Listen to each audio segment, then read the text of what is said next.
Second problem.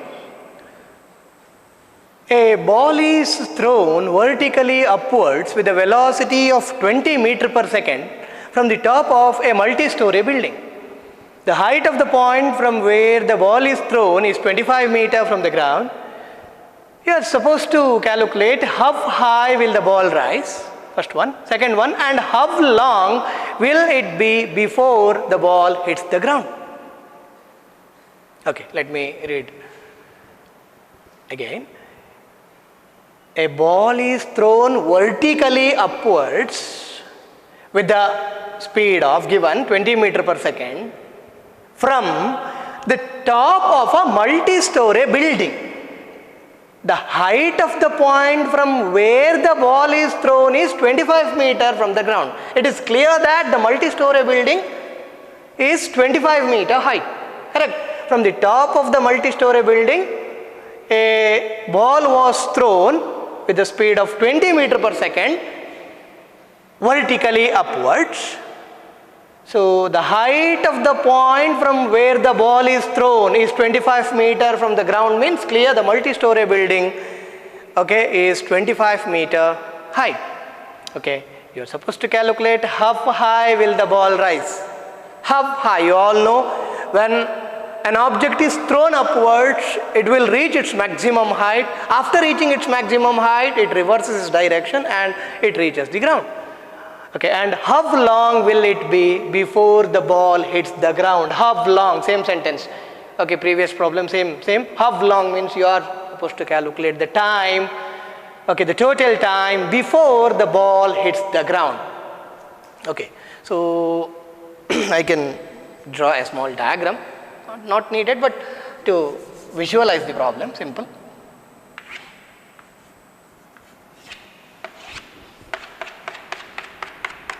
Okay.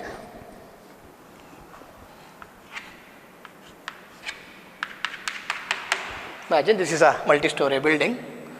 So this is actually 25 meters. Okay. This is origin. So this is actually, you all know, this is y-axis, positive y. Correct. So this is initial reference, y equal to 0. This is reference, y equal to 0.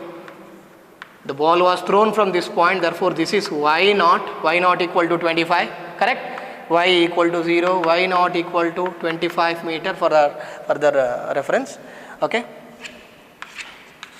Okay, from this point a ball was thrown vertically upwards like this, okay? Imagine it reaches this much height. When it reaches here, its velocity becomes 0, you all know, maximum height, and then it reverses back like this, it reaches the ground again. Okay. So this is motion under gravity. We all know acceleration is minus g, okay? When it is traveling upwards or downwards, throughout the motion the body is attracted towards the center of the earth, or acceleration due to gravity is always downwards. Okay, so acceleration is throughout the motion, a equal to minus g, that is minus, they have mentioned, take g equal to 10, rounded off, okay, 10 meters per second square, a equal to minus 10 meters per second square. Fine. Okay, how high will the ball rise?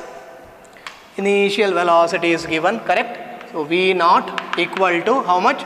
20 meters per second. So conversion, no conversion, because the value is already given in meter per second. In earlier problem it was given in kilometer per hour. Okay, so we have converted kilometer per hour into meter per second. Here problem is simple. V naught directly given in meter per second. Okay, fine. V naught equal to 20 meters per second. We all know, as I mentioned, when it reaches the maximum height, it comes to stop. When it reaches its maximum height, its final velocity becomes 0 and it reverses its direction. Okay, yes. So how high will the ball rise? Acceleration is known, initial velocity is known, final velocity is known. You are supposed to calculate the displacement, correct? Displacement you want. Okay, let me call this as y, okay, from ground to the top point, ball reaches the topmost point, let it be at a distance y from the ground. From the ground, the point of projection or the top of the multi-story building is taken as y naught, okay, this as y naught, correct, this as y, I want this, okay, I want this, correct, I want this, okay, from this point to highest point. So this is y, from here to here it is y, from here to here it is y naught. So what about this? This will be y minus y naught, correct? Y minus y naught equal to how much in this problem, correct? Y minus y naught equal to how much? Yes, we have v naught given, correct, given v naught equal to 20 meter per second. So first case I am solving, okay, for the first case A, okay, v naught is 20 meter per second. So when it reaches is, how high will the ball rise? When it reaches its maximum height, its final velocity becomes 0. Acceleration is minus g, that is minus 10 meter per second square, okay. Now in my diagram it is clear, y minus y naught is how much? Knowing initial velocity, final velocity, acceleration, you want the displacement. Simple. Third equation, v square equal to v naught square plus 2a into x minus x naught. This is general equation. For this will become v square equal to v naught square minus 2g into y minus y naught, correct, because acceleration a becomes minus g, displacement is y minus y naught, because this is vertical axis, fine. Therefore you want this, correct, you want this, you know this, and you know this. Yes, just rearrange 2g into y minus y naught, I will bring this side, equal to v naught square minus v square, correct, I will bring this side, yes, v naught square minus v square. Therefore y minus y naught equal to v naught square minus v square divided by 2g, okay. So don't substitute g equal to minus 10 again, g equal to 10, clear, because we have already substituted minus g. Don't substitute again minus 10, no, g is 10, we have already given the treatment for the direction, a equal to minus g over, when it taken to left hand side, this whole quantity becomes positive, that is 2g into y minus y naught equal to v naught square minus v square. Yes, don't get confused. I want y minus y naught, actually that is nothing but the height to the ball, the height to which the ball rises, okay, equal to v naught square is how much? 20 square, correct, minus v is final velocity is 0 when it reaches maximum height, 2 into g, 10, okay. So how much you will get? You will get 20 meter, because this is 20, this is 20 square, okay. Therefore this is y minus y naught equal to 20 meter, so you will get positive. Yes, as expected, the body is moving in the forward direction, you must get positive displacement. Yes, vertically upward direction. This is the first part, how high will the ball rise, over. Now second one, how long will it be before the ball hits the ground, okay. When the ball is thrown upwards, after reaching its maximum height, it reverses its direction and it reaches the ground, please note, from here to here, body moves here, ball travels till here, till its maximum height. When it reaches its maximum height, it reverses its direction and it reaches the ground. The total journey, how long? Okay, what is the time taken for the total journey? We must calculate. Okay, this problem can be solved in two methods. One is you can splitting the whole course of motion into two. From here to here, let T1 be the time taken, and from maximum height to ground, let T2 be the time taken. The total time of journey is T1 plus T2. It is quite lengthier. Second one, just without concentrating the actual path of motion, just taking the data and calculating. I am going to show you both the methods. Okay, so whichever is visible to you, you refer. Okay, you stick to that method. Okay, yes, I'll rub this. Okay, as I said, I am going to first method for the second one. Okay, first method. First method, I am going to split the whole motion into two parts. From here to here, let T1 be the time taken. Okay, I'll calculate T1 equal to how much? From the point of thrown to the maximum height, what is the time required? And from the maximum height to the ground, let T2 be the time, okay, which is equal to how much? So how long will it be before the ball hits the ground? Therefore, the total time T equal to T1 plus T2 equal to how much? This is how the problem goes.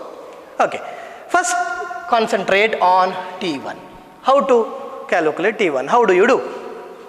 So this is initially velocity is given, acceleration is known, final velocity is known. Okay, initial velocity is known, final velocity is known, acceleration is minus g, you know. You want time for the first part. From here to here, okay, first part, okay, T1. To calculate this, we know initial velocity, final velocity when it reaches its maximum height, it is 0, acceleration is known, and you want time. By knowing initial velocity, final velocity, acceleration, you can calculate time easily using first equation of motion, very simple, V equal to V naught plus AT. For this, it modifies to V equal to V naught minus G into T. Correct? Okay, so here, okay, V is known, V naught is known, G is known, T is T1. Correct? So I'll bring this side, okay, I'll take this side. Okay, therefore, G into T1 equal to V naught minus V. Therefore, T1 equal to V naught minus V divided by G. Correct? Okay, fine. Therefore, T1 equal to V naught is 20 minus V is 0 divided by G. Again, as I mentioned, don't give negative because we have already given treatment to the direction. Okay, G is 10. Okay, 10 ones are 10 twos are, therefore this is 2 seconds. Therefore, T1 is 2 seconds. T1 is 2 seconds.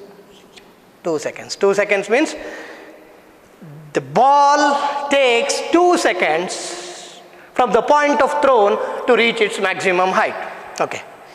Then T2, so second half, this is first part. Second part, the entire journey, second part, let the T2 be the time taken for the ball to reach the ground from its maximum height. Fine. For this course of motion, you all know, when the ball reaches its maximum height, its speed becomes 0 and it reverses its direction. Okay, for this course of motion, initial velocity for this course, initial velocity will be V naught equal to 0 because from this point it starts its motion. Because it has stopped here, it reverses its direction and it starts its motion. Therefore, no doubt its initial velocity is 0. Okay, initial velocity is 0, acceleration is known, and no doubt the height of the point from where the ball starts its motion towards the ground is known now. Why? Because This y minus y naught we have calculated, y minus y naught. In the initial case we have calculated, we got 20 meter, right? The multi-story building was 25 meter, correct? From here to here, this is 25. From here to here, this is 20. Total distance of the journey is y equal to 20 plus 25. Therefore, y equal to 45 meter. This is known. What I mean to tell is, initial velocity is known because the ball just starts its motion. That is starting from rest, v naught equal to 0. And the total displacement of the ball in reaching the ground from the maximum height is known, y equal to 45 meter. Okay, initial velocity is known, displacement is known, acceleration is known. This is motion under gravity, a equal to minus g. You want time t2. No doubt the option is open for you.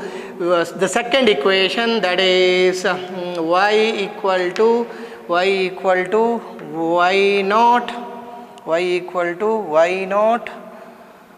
plus v naught t plus half at square, correct?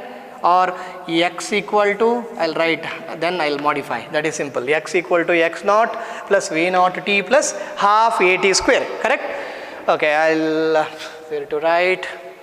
Okay, I'll rub this. Okay, enough, this over, right?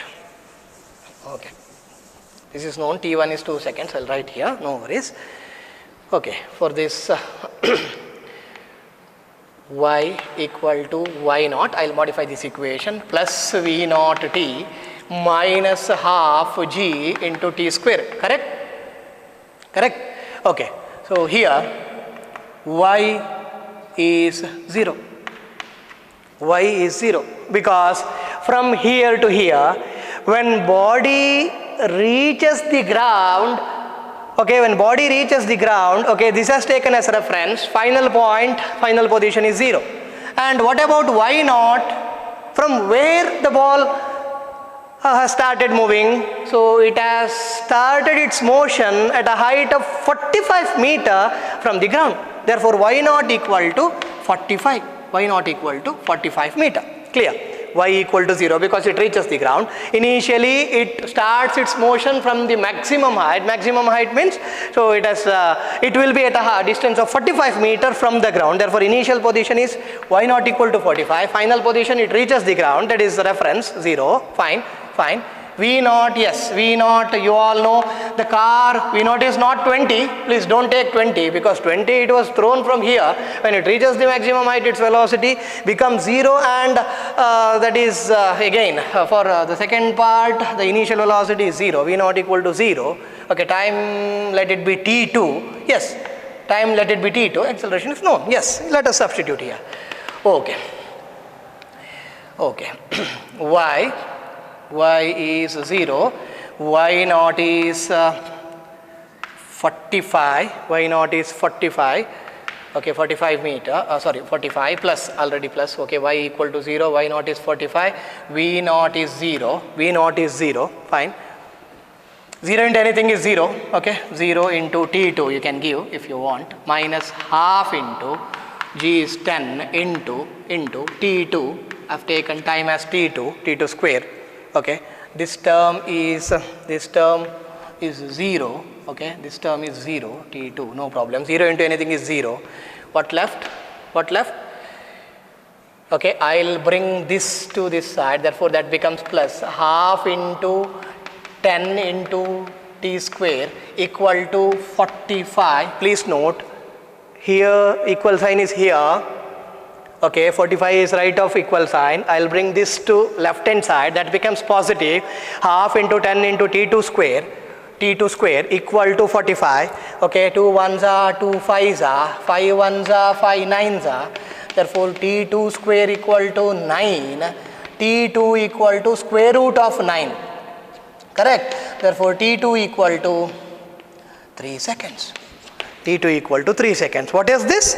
This is the time required or time taken by the ball to reach the ground from the maximum height. That is, for the second part, t2 equal to 3 seconds. For the first part, t1 equal to 2 seconds.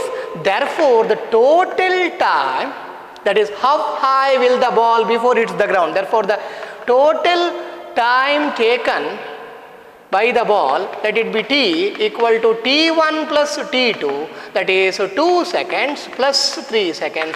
Therefore, t equal to 5 seconds is the answer for the second part. Okay, how long will it be before the ball hits the ground? As I said, this is the first method, the lengthiest method, okay, taking the actual path into consideration and making the things little complicated. That's all I can say. Okay, but this is a standard method. You can refer. Okay, if you like this approach or this idea, you can refer this. As I said, without taking the actual path into consideration, the second part could be answered very easily. Okay, I am going to start the second method for the second one. First one, only one single method.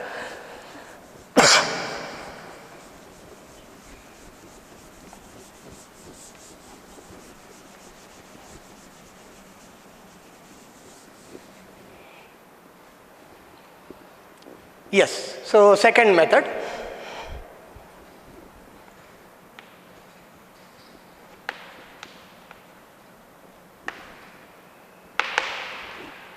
Simple. As I mentioned, we are not going to take the actual path into consideration. Simple. Data given. The ball is thrown with a speed of 20 meters per second from the top of a multi-story building, which is at a height of 25 meters from the ground. That's all. How high will the ball, how long will it be before the ball hits the ground? Yes, initial velocity is known. How much? 20 meters per second. Don't concentrate on the path, as I mentioned. Acceleration is minus g, that is minus 10 meters per second square. Okay. You want a time, don't give t1, t2, full time, let it be t. Okay. And y naught is known because from this point it has thrown 25 meters. Okay. And when it reaches the ground, y equal to 0. Correct? When it reaches the ground, the final position is y equal to 0. Initially, it was at a height of 25 meters from the ground. That is at the top of the multi-story building. It was at a height of 25 meters. The initial position was 25. Final position, when it reaches the ground, y becomes 0. You want time. By knowing the initial velocity, acceleration, and initial final positions, you want time.